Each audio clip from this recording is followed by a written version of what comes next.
पश्चिम बंगाल के पंचायत चुनाव में जो हिंसा हुई है वो लोकतंत्र के लिए शर्मनाक है। लोकतंत्र का एक काला दिन देखा गया।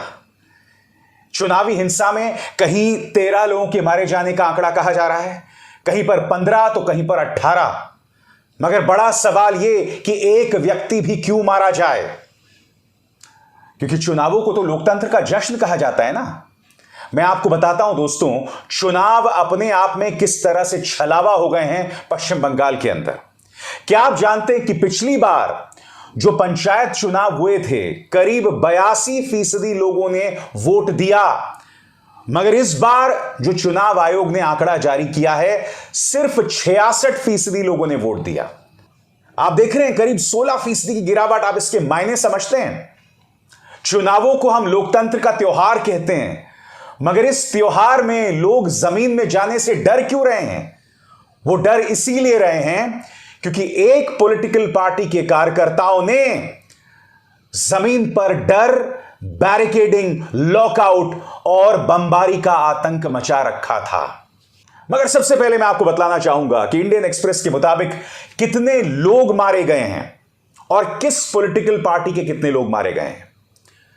इंडियन एक्सप्रेस के मुताबिक कुल 13 लोग मारे गए हैं दोस्तों।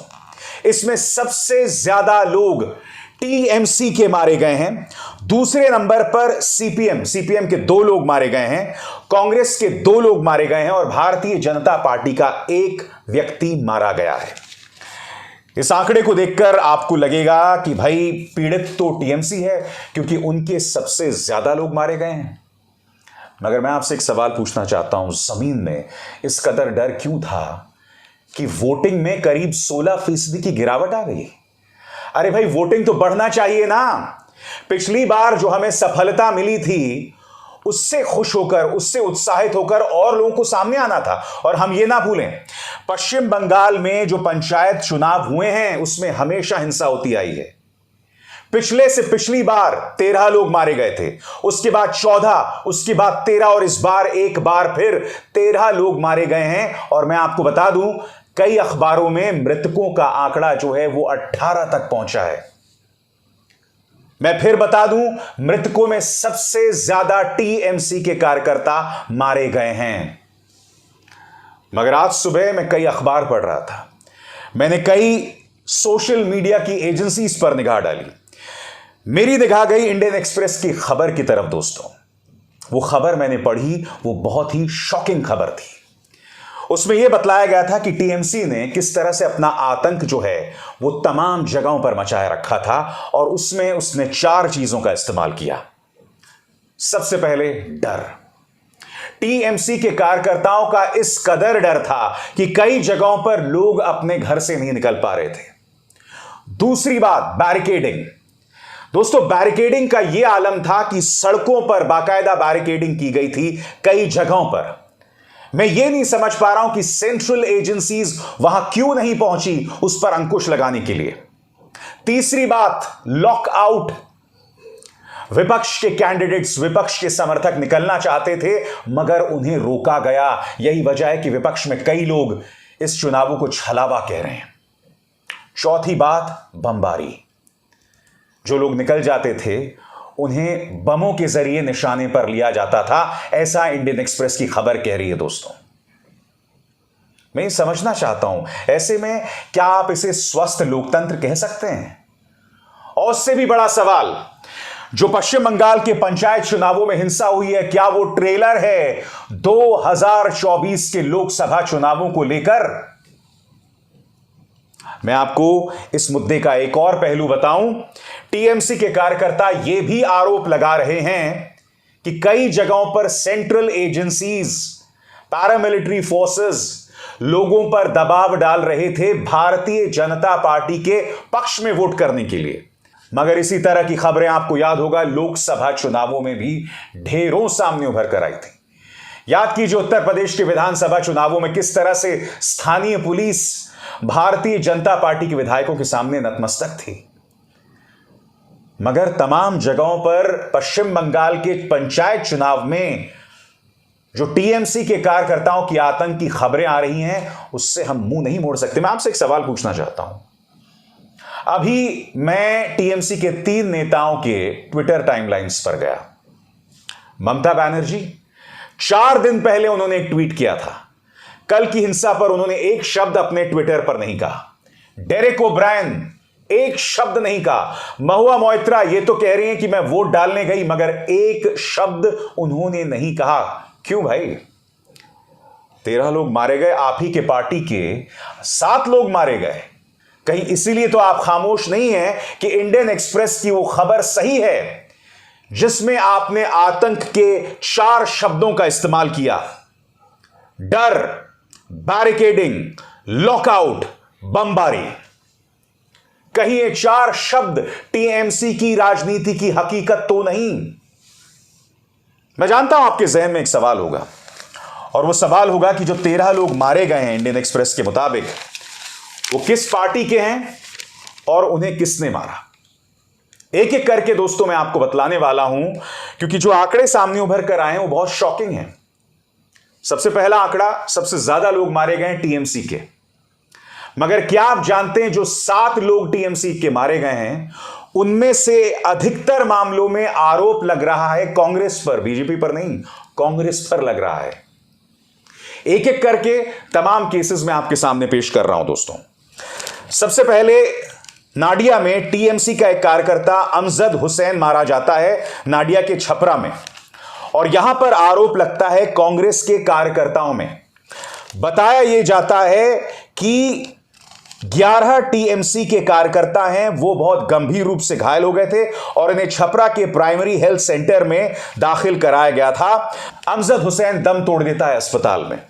तो ये तो हुई नाडिया की मिसाल। अब हम जाते हैं दक्षिणी 24 परगना की तरफ। यहां पर टीएमसी का एक कार्यकर्ता मारा जाता है जिसका नाम है अनीसुर ओस्तगर। यह व्यक्ति क्यू में खड़ा हुआ था और तभी एक बॉम्ब फेंका जाता है। यहां पर जो है आरोप लगता है कुछ स्वतंत्र कैंडिडेट्स पर, यानी कि एक स्वतंत्र कैंडिडेट के समर्थकों पर आरोप लगता है टीएमसी के कार्यकर्ता को मौत के घाट उतारने पर। तीसरा नाम आता है भारतीय जनता पार्टी का पोलिंग एजेंट, जो कि कूच बिहार में। यहां पर क्या होता है दोस्तों, भारतीय जनता पार्टी का एक पोलिंग एजेंट माधव विश्वास जो है वो कूच बिहार में, जो कि उत्तरी बंगाल में है, उसे गोली मार दी जाती है। भारतीय जनता पार्टी की जो कैंडिडेट है माया बर्मन, उनका कहना है कि टीएमसी के कार्यकर्ताओं ने उन्हें गोली मारी। अब हम रुख करते हैं मुर्शिदाबाद का। मुर्शिदाबाद में 4 लोग मारे जाते हैं अलग अलग पार्टियों के। सबसे पहले दोस्तों टीएमसी का एक कार्यकर्ता यासीन मलिक मारा जाता है और सबीरुद्दीन शेख मारा जाता है, जिसकी लाश मिलती है मुर्शिदाबाद के खरग्राम से। सबीरुद्दीन के बारे में कहा जाता है कि कांग्रेस के कार्यकर्ताओं ने उसे मौत के घाट उतारा। इंडियन एक्सप्रेस की खबर की कह रही है। उसी तरह से नोएडा में एक कांग्रेस का कार्यकर्ता मारा जाता है और यह बताया जाता है कि टीएमसी के कार्यकर्ताओं ने उन पर बॉम्ब फेंका। कांग्रेस के कार्यकर्ता का नाम है नियाकत अली। उसे एक लोकल अस्पताल में ले जाया जाता है जहां वो दम तोड़ देता है। उसी तरह से सीपीएम के कार्यकर्ता रोशन अली को मुर्शिदाबाद के लालगोला में मौत के घाट उतार दिया जाता है और यहां पर आरोप लगता है टीएमसी के कार्यकर्ताओं पर। अभी तक जो मैं आपको तमाम मिसाल दे रहा हूं उसका अर्थ क्या है कि हिंसा में अधिकतर लोग जो मारे जा रहे हैं वो टीएमसी के हैं, जो हिंसा कर रहे हैं सबसे ज्यादा वो टीएमसी के हैं। इसके अलावा कटघरे में कांग्रेस के कार्यकर्ता भी हैं बड़े पैमाने पर। आगे देखिए, मालडा में मारे जाता है टीएमसी का एक और कार्यकर्ता गोपालपुर विलेज में। टीएमसी के मुताबिक स्थानीय पार्टी अध्यक्ष मोहम्मद निसार के जो चचा हैं शेख मलिक, उन्हें कांग्रेस के कार्यकर्ताओं ने मौत के घाट उतार दिया था। अब हम रुक करते हैं पूर्व वर्धमान का। यहां पर टीएमसी का भी एक कार्यकर्ता मारा जाता है और सीपीएम का भी एक कार्यकर्ता मारा जाता है। टीएमसी के कार्यकर्ताओं को मौत के घाट उतारने का आरोप लगता है वामपंथी दल सीपीएम पर। उसी तरह से सीपीएम का एक कार्यकर्ता राजिबुल हक मारा जाता है और आरोप किस पर लगता है? टीएमसी पर लगता है। उत्तरी दिनाजपुर में टीएमसी का एक कार्यकर्ता मारा जाता है और आरोप लगता है कांग्रेस पर। उसी तरह से कांग्रेस का एक कार्यकर्ता मोहम्मद जमीलुद्दीन मारा जाता है गोलपोखर में। उसकी लाश जो है उसे जागीर बस्ती के बाजार में छोड़ दिया जाता है और यहां पर एक बार फिर आरोप लगता है टीएमसी के कार्यकर्ताओं पर। इस हमाम में सब नंगे हैं, मगर यकीनन टीएमसी ने अपनी स्थानीय ताकत का इस्तेमाल करके जिस तरह से बम का इस्तेमाल किया, लॉकआउट का इस्तेमाल किया, बैरिकेडिंग का इस्तेमाल किया और डर का इस्तेमाल किया, वो अप्रत्याशित है। वो अप्रत्याशित दोस्तों, और यह अपने आप में कितना बड़ा अभिशाप है। अभी हाल ही में उत्तर प्रदेश में स्थानीय चुनाव हुए थे। इतनी बड़े तादाद में तो लोग मारे ही नहीं गए। 13 से 18 लोगों के मारे जाने का आंकड़ा यह बहुत शॉकिंग है। कटघरे में ममता बनर्जी हैं, कटघरे में वो एजेंसीज हैं जिन पर लॉ एंड ऑर्डर की जिम्मेदारी थी। हम उम्मीद करते हैं कि ईश्वर इन तमाम लोगों को सम्मति देगा और 2024 के लोकसभा चुनावों में यह हिंसा नहीं दोहराई जाएगी। अभिसार शर्मा को दीजिए इजाजत। नमस्कार। स्वतंत्र और आजाद पत्रकारिता का समर्थन कीजिए, सच में मेरा साथी बनिए। बहुत आसान है दोस्तों, इस ज्वाइन बटन को दबाइए और आपके सामने आएंगे ये 3 विकल्प, इनमें से एक चुनिए और सच के इस सफर में मेरा साथी बनिए।